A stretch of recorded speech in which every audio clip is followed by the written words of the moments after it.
Hi, this is a short and simple introduction to the Cyrillic alphabet so that you might be able to sing some Russian song one day. It looks quite daunting, as the alphabet obviously is different from ours, but hopefully we can decipher some of those things and make it a lot easier. There are 31 letters in the Russian alphabet, the Cyrillic alphabet, as opposed to our 26. And I will read them out to you. We have A, B, V, G, D, Y, Yo, which is the stressed version of Ye, J, Z, I, long, and I, short, K, as in cat, K, K, L or L, depending on what it precedes. So we'll come to that as well, because that L is particularly influenced by a soft or a hard vowel or a soft sign.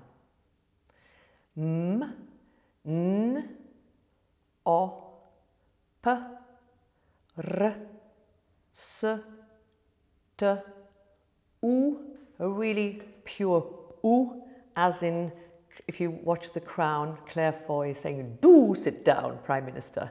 You'll find we don't say "oo" so much these days, but that "oo" is really important rather than "oo." It's very crisp, "oo." Then we have F, like our F. It's a soft, it's not a guttural, it's like the German ach, ach. It's quite soft and a lot of breath escaping. Tz, tz. Like bits and pieces, bits. Tz. Then we have ch, ch. Then we have sh, like sh, sh. And then there's a longer version, sh, sh, sh.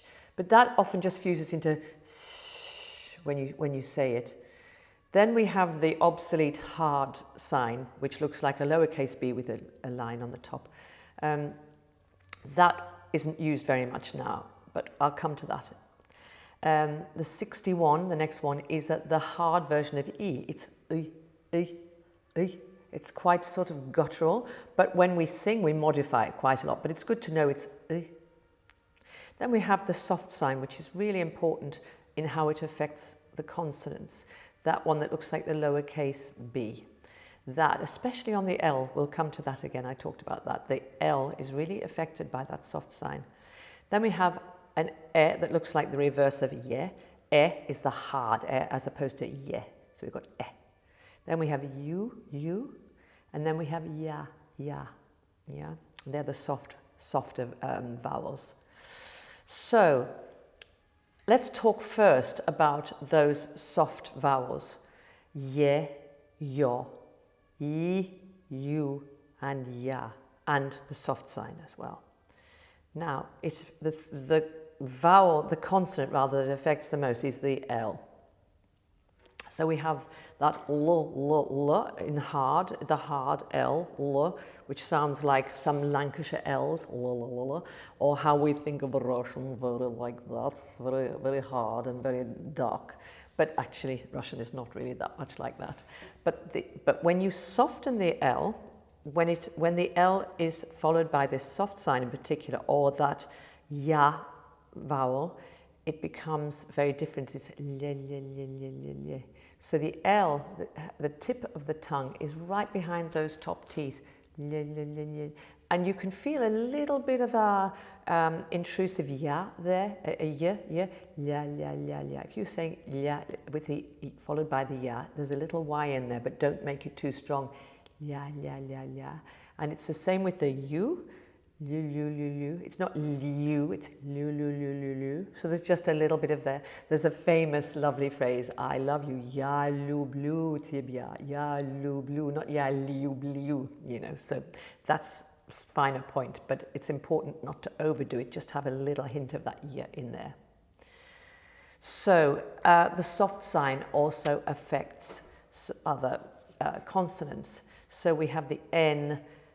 Again, just imagine there's a tiny Y after it without really pronouncing it. Dien, which means day, dien. And it can affect the T as well.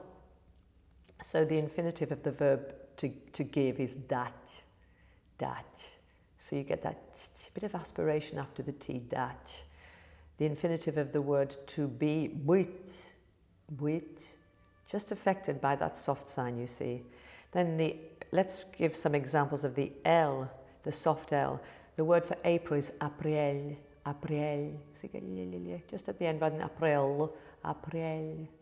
And then the word for sadness and sorrow, pichal, pichal. The adjective is pichalni, pichalni. And you just hear the little bit in there. Now, when we get to the hard vowels, we have a, o, u, and the 61 I. That has a different effect on those consonants. Right away, the L becomes significantly harder. L, L. So your tip of your tongue goes slightly further back so that it's not on just behind those top teeth. It's sort of more on that bit of hard bone just behind there.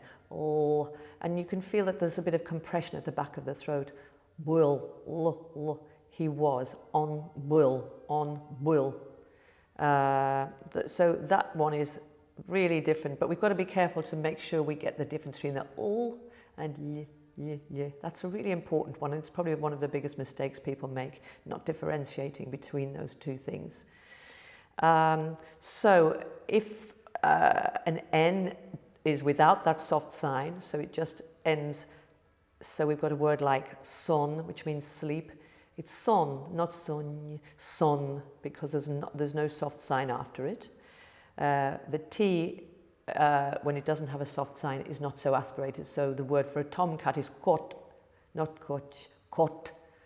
The word for a garden, sad, sad. That's the D, sad. It's almost like a T, sad. It's very dry. So you get a much drier sound when you use the hard, when you have the hard consonant. Then we've got the 61, the harder version of the E vowel. I, I. So we have mui, mui, which means we. Ti, ti is the intimate version of you, like the tu in French. Oui, oui is like vous in French, the more polite version.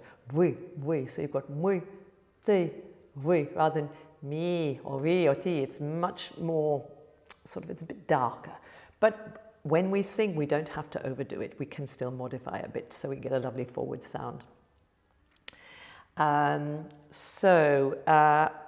just go back to the differentiations between the 61, the I, and the soft E, which looks like a backwards N.